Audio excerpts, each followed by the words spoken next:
Salam damai sejahtera di dalam Yesus Kristus Tuhan kita. Ya, kami dari Great Commission Gospel Ministry atau dalam bahasa Indonesia Pelayanan Injil Amanat Agung, dan kami berlokasi di Los Angeles, California, USA atau Amerika Serikat. Dan nama saya ialah Pendeta Cornelius Ritiau. Ya, Bapak-bapak, Ibu-ibu, saudara kalian, kita akan sekali lagi belajar firman Tuhan pada hari ini. Dan sebelum itu, mari kita berdoa bersama.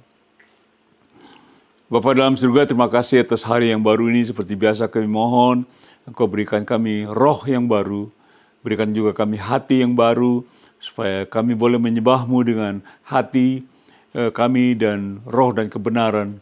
Ya, tolong hamba Tuhan penuhi dengan Roh Kudus-Mu, supaya setiap perkataan yang akan hamba ucapkan dalam firman Tuhan ini, semua itu keluar dan ditolong oleh Roh Kudus sendiri, demi kemuliaan Bapa di surga. Di dalam nama Tuhan Yesus Kristus, hamba berdoa. Dan kita semua katakan, Amin. Amin. Dan saya ada note seperti biasa, saudara, saya taruh seperti ini note-nya. Ya, pada hari-hari terakhir ini, saat ini, kita sebagai umat Kristen banyak sekali menghadapi tantangan-tantangan untuk hidup menjadi seorang Kristen sejati. Baik, itu tantangan banyak, saudara tahu dan saya tahu. Coba note selanjutnya saya taruh seperti ini. Karena keadaan ekonomi saat ini banyak tantangan. Apalagi saya mendengar banyak di Indonesia, hamba Tuhan, jemaat juga banyak karena keadaan ekonomi dan mencari kebutuhan hidup sehari-hari membuat kita orang Kristen menjadi kehilangan fokus kepada Tuhan yang adalah sumber, katakan sumber, yang adalah sumber dari segala kebutuhan hidup kita sehari-hari. Jadi karena masalah, karena tantangan, kita bukan fokus kepada sumber hidup kita, itu Tuhan Yesus. Kita berfokus kepada pencaharian sehari-hari, kebutuhan sehari-hari. Oleh sebab itu saya taruh judul seperti ini. Judulnya yaitu Kristen Sejati. Katakan, Kristen Sejati. Faithful Christian. Kristen sejati artinya ada orang-orang yang Kristen tapi tidak mau sungguh-sungguh percaya kepada Tuhan Yesus. Dan kita akan pelajari bagaimana kita menjadi Kristen sejati. Dengan itu saya akan masuk dalam poin nomor 1, yaitu mengasihi Allah. Mengasihi Allah. To love God. To love God. Kita kan baca dari Matius pasal 22 ayat 23. Ini Tuhan Yesus berbicara. Jawab Yesus kepadanya, kasihilah Tuhan Allahmu dengan apa? Segenap hatimu dan dengan segenap jiwamu dan dengan segenap akal budimu. Ini saudaraku, Tuhan Yesus mengatakan kepada orang Israel, ini adalah hukum yang pertama. Bukan perintah, tapi ini adalah hukum yang pertama. Berbeda dengan perintah. Coba notnya saya taruh seperti ini. Notnya saya taruh, seorang Kristen sejati ialah dia yang apa? Mengasihi Tuhan Allahnya dengan apa? Segenap. Seluruh atau 100% hatinya, jiwanya, dan akal budinya. Bukan hanya dengan 50% saja, saudaraku. Memang sulit, tapi bisa dilakukan dengan pertolongan Roh Kudus. Anda mengatakan, Pak Ritiau, sulit mengasihi Tuhan 100%. Bisa. Tuhan Yesus yang ngomong bisa. Kita tapi harus betul-betul fokus kepada Tuhan Yesus dan ditolong oleh Roh Kudus. Jangan kita hanya mengasihi Tuhan berapa? 50%. Oleh sebab itu kita tidak menjadi seorang Kristen yang sejati. Kalau Anda dan saya mau jadi seorang Kristen yang sejati, kita harus berani mengasihi Tuhan Allah kita dengan berapa persen? 100%. Coba poin kedua, next saya taruh seperti ini. Melakukan perintah agung. To do great commandment. Saya taruh ayat Matius 28, saudara tahu semua ayat ini, hafal kita semua. Matius 28 ayat 19, ini Tuhan Yesus yang berbicara. Karena itu, pergilah, jadikanlah semua bangsa muridku dan baptislah mereka dalam nama Bapa dan Anak dan Roh Kudus. Nah, saudara tahu, Tuhan Yesus berbicara 2000 tahun yang lalu. Kita akhir zaman ini, di seluruh bangsa ada orang Kristen tidak? Ada. Di seluruh bangsa di dunia ada tidak orang Kristen? Ada. Jadi masing-masing bangsa pergi kepada bangsa sendiri. Bisa juga kita jadi misioneri, penginjil, saya seorang penginjil, kita juga bisa kemana-mana. Tapi Tuhan Yesus berbicara segala bangsa, berarti dari setiap bangsa harus ada orang-orang Kristen yang sejati. Ngerti? Jadi kalau saudara ada di bangsa, saudara di bangsa di Afrika, di Eropa, di Amerika, kami di Amerika, banyak orang Kristen, ada ratusan juta orang Kristen di Amerika. Tapi masalahnya, apakah kita pergi, pergi kepada bangsa-bangsa ini dan membaptis mereka dalam nama Bapa dan Anak Kudus. Artinya menangkan dulu jadi murid. Coba ayat berikutnya Markus 15. Tuhan Yesus lagi berkata, lalu Yesus berkata kepada mereka, yaitu siapa? Murid-muridnya. Pergilah ke seluruh dunia, sama tidak?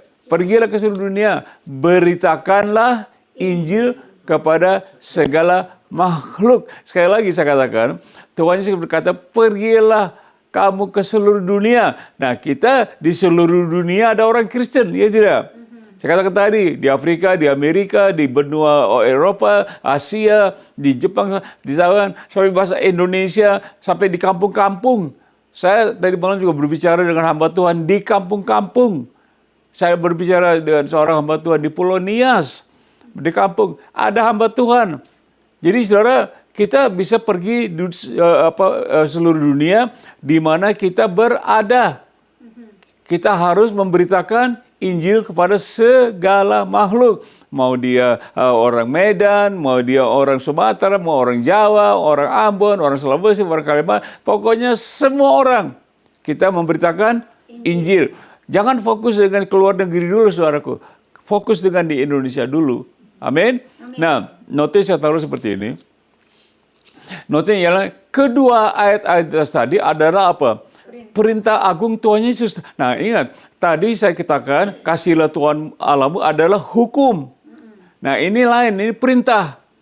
Yang tadi hukum. Nah, tadi perintah agung Tuhan Yesus bukan sekedar saran saja. Tuhan Yesus tidak memberi saran.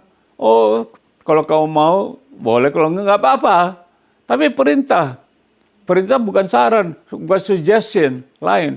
Bukan saran saja yang mana setiap orang Kristen harus melakukan perintah agung ini sebagai tugas sehari-hari di samping kesibukan kita yang lain-lain.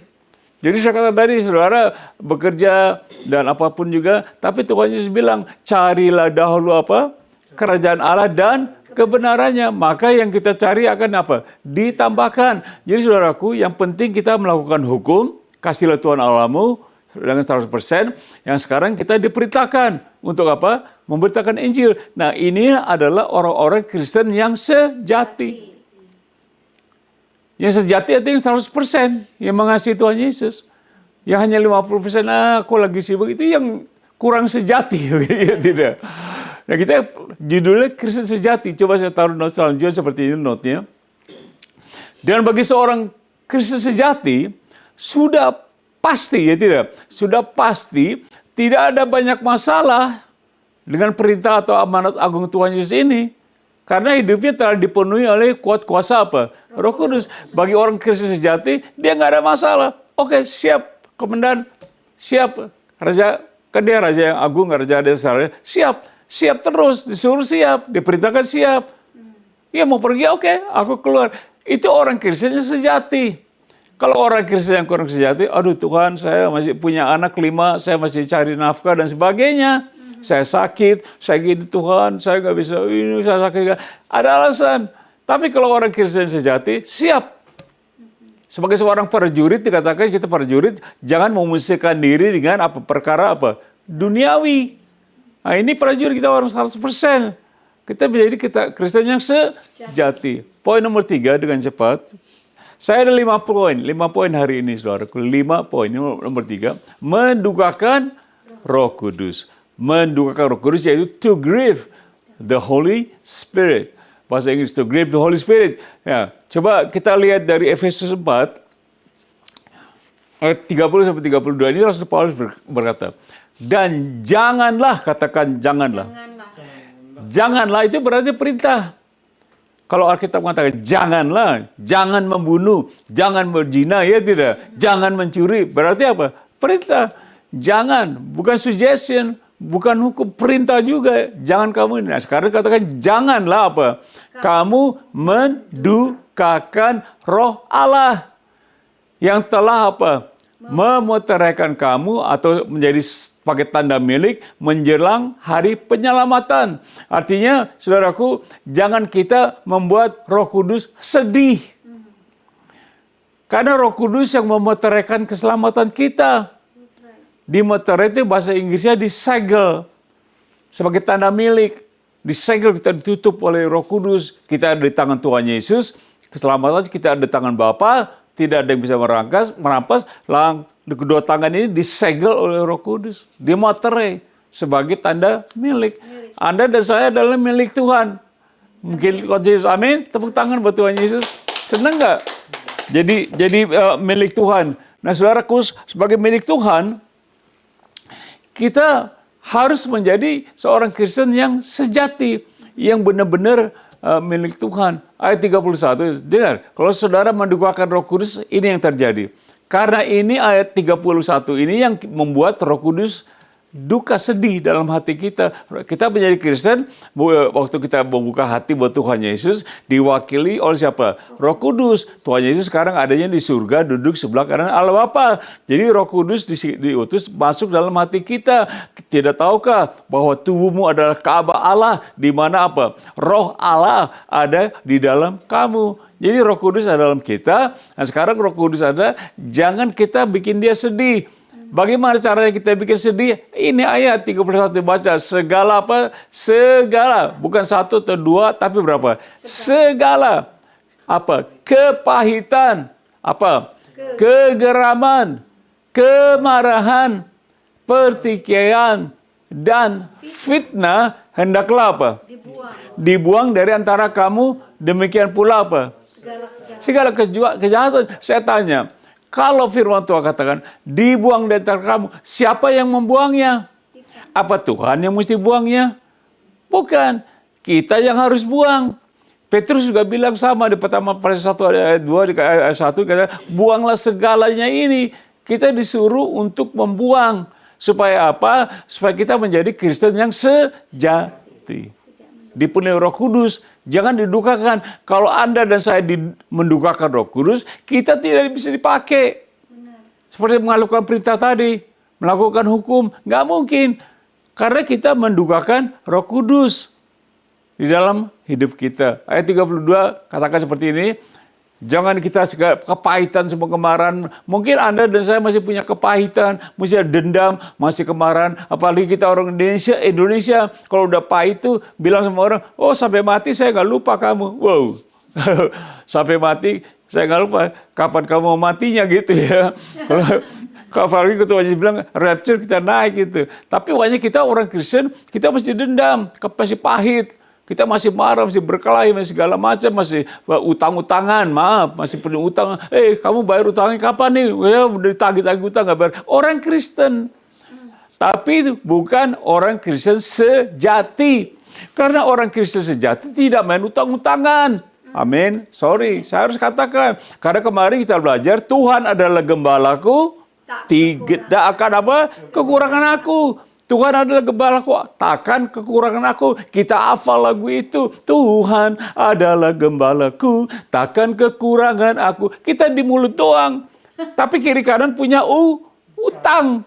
Nah, kita mau jadi orang Kristen sejati, ikut Tuhan Yesus, dia gembala kita, nggak akan kekurangan. Ada haleluya, tepuk tangan buat Tuhan Yesus. Itu pelajaran minggu lalu, tapi saya ulang lagi. Nah, ayat 32, daripada marah-marahan, ayat 32-nya kita belajar. Tetapi hendaklah kamu apa?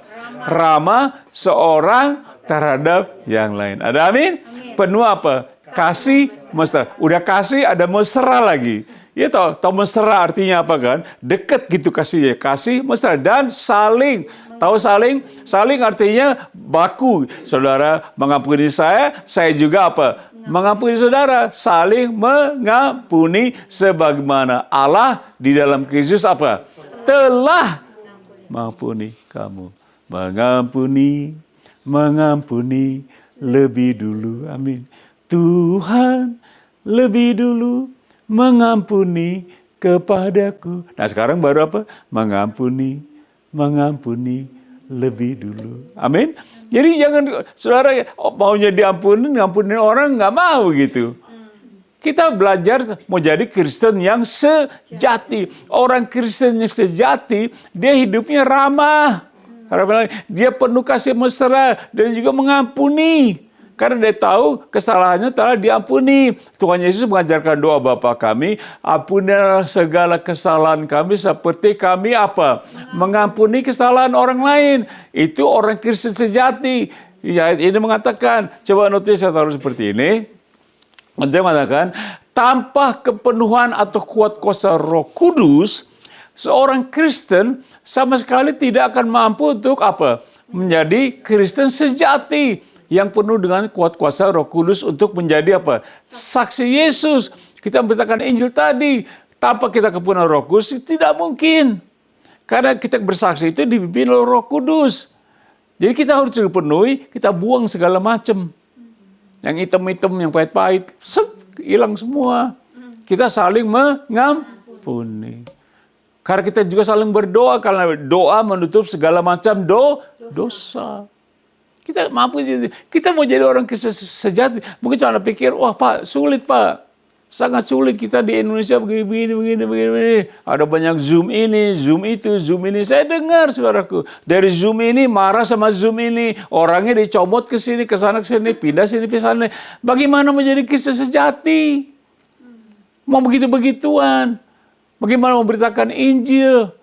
Tuhan Yesus katakan, biarlah terangmu berjalan, orang melihat perbuatanmu yang baik. Supaya apa? Mereka memuliakan Bapamu di surga. Tapi kalau kita main caranya begini, kepahitan, kemarin, kebencian, sebagainya, Roh Kudus tidak bekerja karena dia jadi sedih dalam hati kita. Ngerti? Amin. Coba notis taruh seperti ini. Nanti orang kata, dan untuk seorang Kristen yang dipenuhi oleh Roh Kudus, maka dia harus apa? Membuang. Tadi kita baca, kita harus membuang segala apa kepahitan hidup dan kejahatan dan saling apa mengampuni seperti Tuhan Yesus mengampuni jemaat. Seandainya diampuni oleh dosa kita yang seabrek-abrek bahasa Jakarta, dosa kita segala macam bertahun-tahun diampuni. Ini orang baru, kita baru diomongin dikit, kita nggak bisa ampuni. Dosa kita yang seabrek-abrek diampuni sama Tuhan. Firman Tuhan bilang, utangmu banyak diampuni. Sekarang baru tetangganya punya utang dikit, di mana kapan bayar gitu, gak bisa saudaraku. Kita harus saling mengampuni dan kepahitan dan segala macam kita buang. Makanya Roh Kudus bekerja, Roh Kudus berkarya dalam hidup kita. Kalau Roh Kudus berkarya dalam hidup bekerja, kita seperti orang mabok. Ada orang mabok anggur, dia pukul, saya pernah itu masa ditembok, ditonjok itu, jebol saudaraku. Orang pada dia lagi mabok. Karena nggak sadar. Saudara bayangkan, kalau kita mabok Roh Kudus. Kita minum, kita penuh dengan Roh Kudus. Jangankan tembok. Setan aja kita lawan. Amin? Amin. Itu kalau kita penuh dengan Roh Kudus, kalau kita betul-betul menjadi orang Kristen sejati. Tepuk tangan dong. Mau jadi nggak seorang Kristen? Dengan itu kita masuk poin nomor 4. Saya ada 5 poin. Nomor 4 mengatakan, bebas dari kedagingan. Free from the flesh. Nah, ini gawat ini saudaraku. Ini bagus ini. Coba kita lihat Roma 8 dan 13. Sebab, ini Rasul Paulus berkatakan, kata jika ini kata kondisi saudaraku. Jika bisa iya, bisa tidak. Jika kamu hidup menurut daging, kamu akan apa? Mati. Wow. Yang benar dong Paulus. Apa nih maksudnya? Ya, jika kamu hidup oleh daging, kamu akan mati. Bukan saya yang ngomong. Rasul Paulus, tetapi jika oleh Roh Kudus, kamu artinya bukan Tuhan yang bicara, kita mematikan apa? Perbuatan tubuhmu atau dagingmu, maka kamu akan hidup. Nah, ini Rasul Paulus berkata, ini firman Tuhan. Kalau kita hidup dengan daging, nah akhirnya kita mati rohani, saudaraku. Tapi kalau kita saling mengampuni dan sebagainya, kita mematikan perbuatan daging ini, kita akan hidup. Kita akan dipakai Tuhan luar biasa. Menjadi orang Kristen sejati. Karena orang Kristen sejati, dia tidak mungkin dia hidup dengan kuasa daging. Dia penuh dengan Roh Kudus. Perbuatan tubuhnya dia matikan. Bukan Tuhan. Siapa yang matikan? Kamu, dibilang. Kamu artinya Anda dan saya. Kamu, bukan Tuhan, mematikan perbuatan tubuh dagingmu. Jadi kita punya tanggung jawab, saudaraku, sebagai orang Kristen, kita harus mematikan kedagingan kita, hawa nafsu kita sebagainya. Coba kita lihat Galatia 5 ayat 19. Nah ini, listnya ini, perbuatan daging telah nyata, yaitu apa? Percabulan, kecemaran, hawa nafsu, sampai ayat 24, 20, ayat 20-nya, dikatakan seperti ini. Penyembahan berhala, sihir, perseteruan, perselisihan. Ada perselisihan nggak? Anda sedang berselisih dengan orang lain nggak? Ada kesal, iri hati, amarah, kepentingan apa? Diri sendiri. Percidiraan, roh pemecah. Nah, saudaraku, ini Rasul Paulus berbicara kepada jemaat di Galatia. Rupanya masih ada macam-macam begini. Masih ada yang nyembah-nyembah berhala.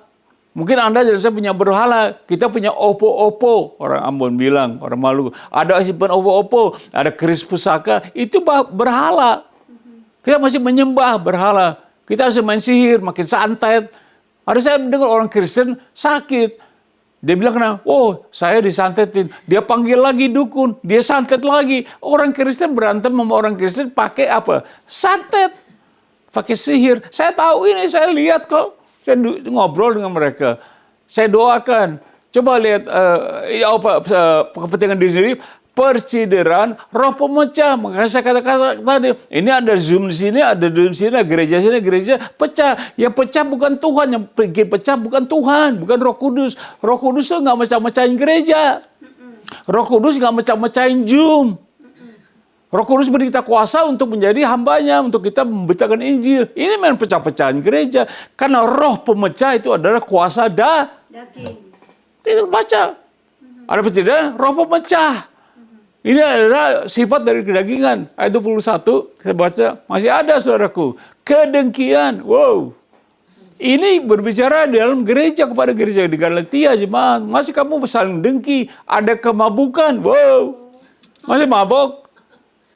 Saya pernah lihat melayani di Indonesia, saya masih pertama, saya lagi pulang sama istri saya di mobil, ada pesta di rumah. Mabok-mabok. Saya bilang, kenapa itu orang nyanyi mabok? Ini ada orang meninggal. Ada orang meninggal, mereka minum-minum. Luar biasa, bagaimana ada orang kawin. Halo? Orang meninggal sampai jam midnight, sampai jam 1 pagi, ketika pulang, nyanyi, mabok. Padahal lagi ngumpul-ngumpul merayakan orang apalah pengucapan syukur ke apa begitu. Ini kedengkian, kemabukan, pesta pora tadi saya bilang, dan sebagainya. Terhadap semuanya itu, ku peringatkan kamu, Paulus bilang, kasih peringatan. Ku peringatkan kamu seperti yang telah ku berdahulu bahwa sebarang siapa melakukan hal demikian, ia tidak akan mendapat bagian dalam kerajaan Allah. Dari saudara dalam kerajaan Allah, tapi nggak dapat apa-apa, nggak dapat bonus. Bukan Anda sudah masuk, orang Kristen sudah masuk. Ini orang bicara pada gereja. Kamu nggak akan dapat bagian apa-apa dalam kerajaan Allah. Paulus sudah katakan kamu tidak akan masuk kerajaan Allah, gitu. Tidak dapat bagian, udah masuk jadi apa? Di belakang, nggak dapat apa-apa. Karena apa? Hidup masih dengan kuasa daging. Right. Wow. Nah ini firman Tuhan, saudaraku. Saya nggak marah. Saya hanya mengajar untuk kita menjadi orang Kristen sejati. Ayat 24 kita baca seperti ini, mengatakan bahasa keras, barang siapa, artinya siapa saja, bisa Anda, bisa saya. Barang siapa menjadi apa? Milik Kristus, yaitu Kristus sejati. Kita Kristus sejati adalah milik Kristus. Ia, yaitu ia, bukan Tuhan. Ia, bukan Tuhan. Ia telah apa? Menyalibkan daging dengan segala hawa nafsu dan keinginannya. Jadi bukan Tuhan yang menyalibkan segala daging, segala hawa nafsu, kita ya. Barang siapa ngomong iya bisa Anda, bisa saya. Kita yang menyalibkan daging. Kita yang menyalibkan segala hawa nafsu. Dan keinginan segala nafsu. Amin. Jadi bukan Tuhan. Tuhan bilang, ayo mau nggak? Aku tungguin. Tuhan sih nungguin aja. Roh Kudus di dalam sedih. Ya tidak? Roh Kudus di dalam. Kapan aku naik ke tahta? Ada tahta nih. Kapan aku naik lagi ke sana? Aku atur hidup kamu. Oh entar Roh Kudus, aku lagi marah nih. Iya, aku lagi kesel, sabar Roh Kudus. Roh Kudus tungguin.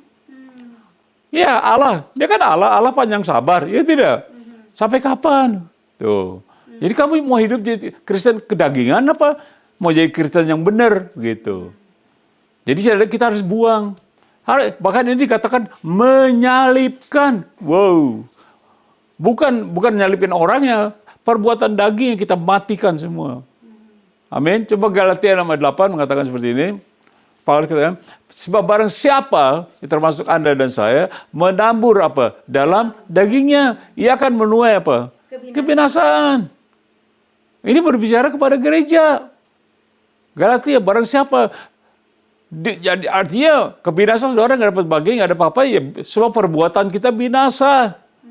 Walaupun kita masuk surga secara apa? Dirampas seperti dalam api. Dia akan menuai kebinasaan dari dagingnya. Tetapi barang siapa termasuk Anda dan saya menabur dalam apa?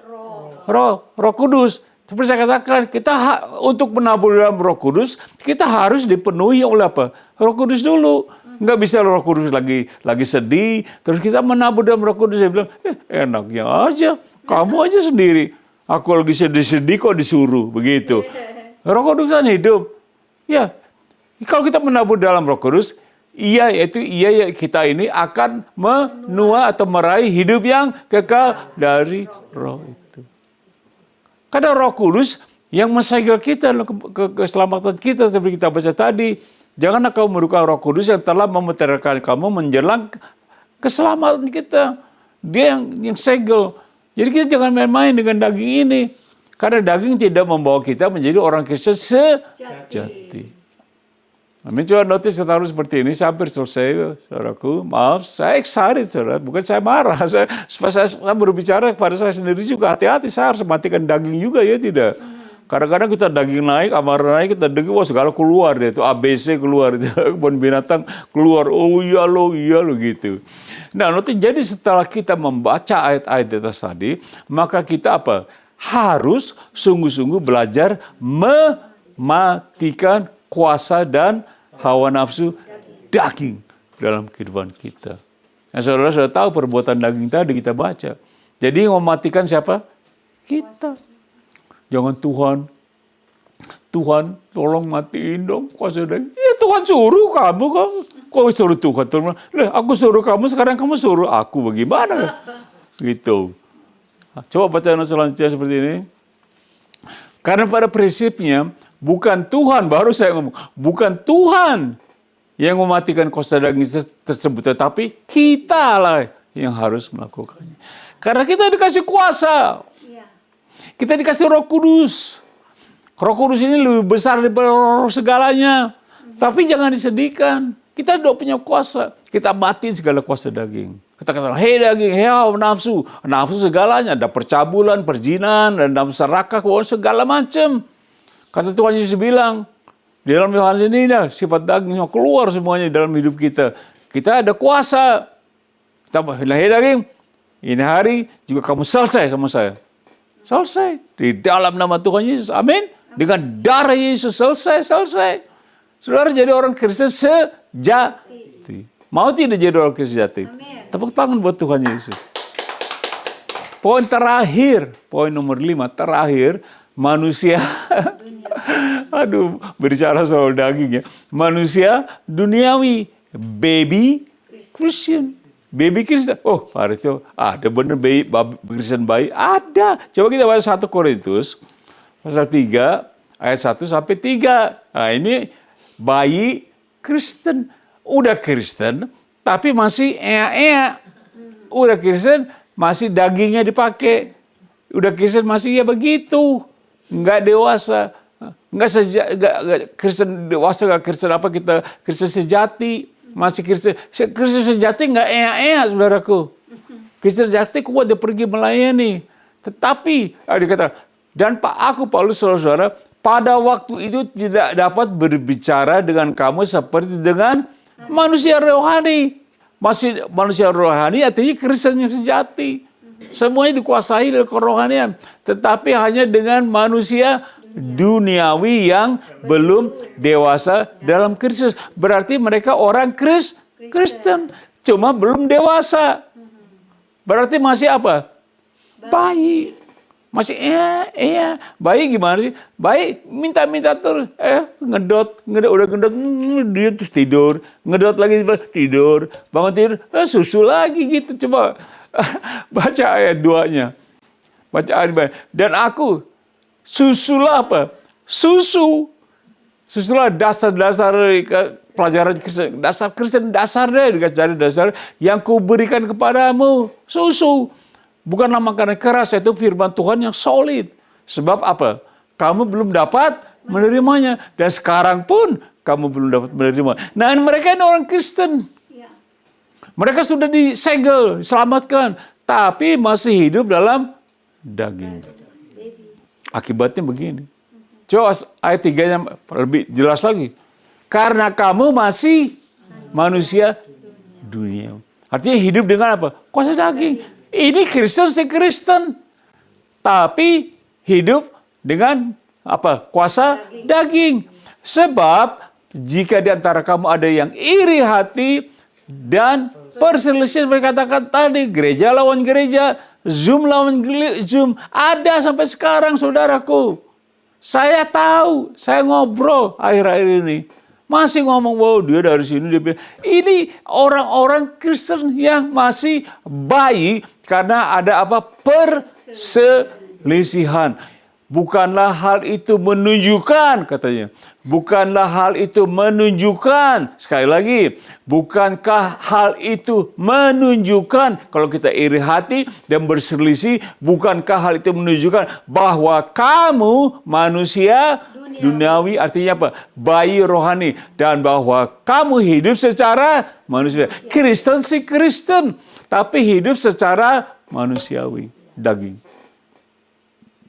Oleh sebab itu saya ajarkan bagaimana menjadi Kristen sejati. Bukan saudara bukan orang Kristen, hanya Kristen tapi gak sejati gitu. Gak benar-benar Kristen gitu. Oke? Coba kita lihat notes, saya hampir selesai saudaraku.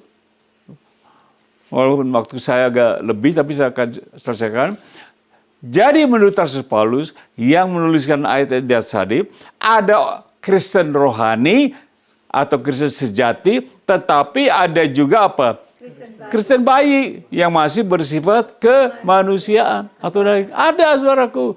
Makanya gereja berkelahi, Zoom guru-guru berkelahi, di mana kumpul Kristen berkelahi karena orang Kristen yang sejati dicampur sama Kristen bayi. Jadi ada perkelahian, nggak akan selesai. Sampai akhir zaman, kalau orang yang Kristen bayi ini bertobat dan mereka betul-betul menyerahkan hidup dan dipenuhi oleh apa? Roh Kudus. Coba kita tonton sekali lagi. Dan mereka ini belum, saya baru katakan, belum tumbuh dewasa secara rohani untuk menjadi apa? Kristen sejati. Karena mereka masih menjadi Kristen yang bersifat apa? Kanak-kanak. Walaupun mereka telah diselamatkan. Seperti Rasul Paulus katakan, jangan menduakan Roh Kudus. Roh Kudus sedih. Kita lagi kepahitan, kita lagi berkelahi, lagi segala macam kejahatan. Roh Kudus nggak keluar. Roh Kudus mainnya nggak keluar masuk tubuh kita. Sekali dia masuk, Tuhan tidak pernah meninggalkan kita. Dia ada, cuma dia sedih. Karena kita ada kepahitan, berkelahi dan sebagainya. Jadi saudara khusus saya, kita menjadi Kristen sejati, kita matikan, kita bakar semua perbuatan-perbuatan dari kejahatan manusia ini. Bisa nggak? Bisa. Kalau kita dipenuhi dengan kuasa Roh Kudus. Darah Yesus sucikan kita otomatis. Dan kita akan melakukan hukum, kasihlah Tuhan Allahmu 100%, bisa. Dan kita juga akan menjadi penginjil atau berita Injil atau melayani Tuhan di mana-mana. Tapi kita harus jadi Kristen sejati dulu. Jangan bayi terus. Maunya dikasih susu dia nangis, kasih susu, diem. Kasih susu, diem. Tapi nggak tumbuh-tumbuh. Orang udah umur 60 tahun, udah 70 tahun, udah bangkotan segala macam, tapi rohaninya masih baby. Iya nggak? Yeah. Kan yang bayi rohaninya, bukan orangnya. Jadi saya selesai rikasanya apa? Rikasnya kita pelajari tadi judul Kristen sejati. Kita belajar tadi poin nomor 1, mengasihi Allah. Berapa persen? 100%. Kita melakukan juga nomor 2, perintah agung. Karena itu perintah dari Tuhan Yesus, pergi kita memberitakan Injil. Nomor 3 kita belajar jangan menduakan Roh Kudus yang telah memutarkan kita menjelang keselamatan. Nomor 4, kita bebas dari kedagingan. Dibuang. Dimatikan. Paulus kata, salibkan. Wow, salibkan kedaginganmu. Jangan benar-benar orang yang disalib, gitu ya. Rohani salib. Dan nomor 5, manusia duniawi. Ini manggil Kristen masih sifatnya duniawi. Amin. Nah, saudaraku, saya tanya lagi, mau nggak jadi orang Kristen yang sejati? Amin. Coba kita lihat aplikasinya seperti ini, saudaraku. Aplikasinya 1, Kristen yang semacam apa yang kita ingin menjadi? Saudara mau jadi mana? Kristen bersifat duniawi atau manusia atau Kristen sejati? Pilihan di tangan kita. Nggak usah bilang, Tuhan jadikan aku Kristen sejati. Jadikan aku Kristen sejati. Kenapa gitu nanya? Coba Tuhan jadikan aku Kristen daging, Kristen manusiawi. Kan beda kan? Iya enggak? Kan Tuhan bisa bilang, oh kamu mau yang mana? Kristen duniawi apa Kristen sejati? Yang memutuskan bukan saya, Tuhan bilang. Kamu yang mutusin, bukan saya. Kamu yang matiin, bukan saya. Kamu saya suruh, kamu sekarang nyuruh saya, begitu. Iya. Jadi Tuhan bilang, kita mau jadi Kristen sejati ya, kita harus segalanya matikan. Salibkan daging. Kedua, aplikasi. Apakah kita sungguh-sungguh mau mematikan, baru saya kata, mau mematikan segala sifat-sifat kedagingan kita yang sangat menghalangi kita untuk menjadi seorang Kristen sejati.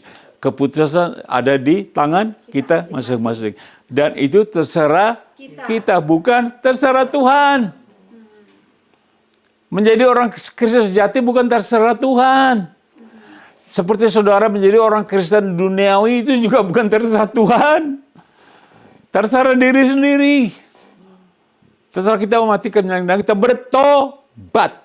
Aku dulu peminum, berzina dan sebagainya. Aku bertobat. Dengan kuasa Tuhan, aku bertobat. Amin. Ya, sebagai kata penutup, saya berharap Anda sudah mengerti firman Tuhan hari ini. Jadi kata penutup, mari kita katakan bersama, marilah kita menjadi seorang apa? Seorang apa? Kristen sejati. Jangan jadi Kristen anak-anak, saudaraku. Jangan jadi Kristen susu terus. Jadi Kristen yang sejati, yang dewasa. Dan kita akan melakukan hukum Tuhan dan perintah Tuhan dalam hidup kita. Jadi harus jadi Kristen sejati dulu. Amin. Dan mungkin saudara bertanya, Pak Kristen taruh keras buat saya, Pak. Saya masih begini, begana segala macam. Saya susah, Pak, hidup saya ini. Saya mau murni, tapi saya dikuasai ini, kuasa itu, kuasa setan, kuasa roh ini, segala jimat dan segala macam. Saya akan bantu Anda berdoa. Amin. Saudara jujur. Kita akan berdoa. Saya percaya kalau Anda jujur, saya jujur, kita berdoa. Kita hari ini juga bisa menjadi orang Kristen sejati. Kita bisa hari ini dipenuhi dengan Roh Kudus. Tapi kita harus kita akan berdoa. Saya akan sepakat. Saudara juga sepakat dengan saya. Mari kita ulangi doa saya, mari kita berdoa. Tuhan Yesus, terima kasih. Saya sudah mendengar firman-Mu. Dan jelas bagi saya. Bahwa saya ingin menjadi Kristen sejati. Oleh sebab itu, saya akan buang hari ini segala duniawian, kedagingan, sifat-sifat kemanusiaan saya buang di dalam nama Tuhan Yesus. Dengan darah Yesus, saya buang. Terima kasih Tuhan Yesus.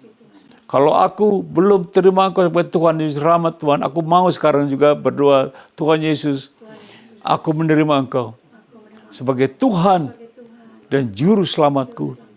Ampuni aku dari segala dosa-dosaku. Rubah hidup aku yang manusiawi ini menjadi Kristen sejati. Di dalam nama Tuhan Yesus Kristus, aku berdoa.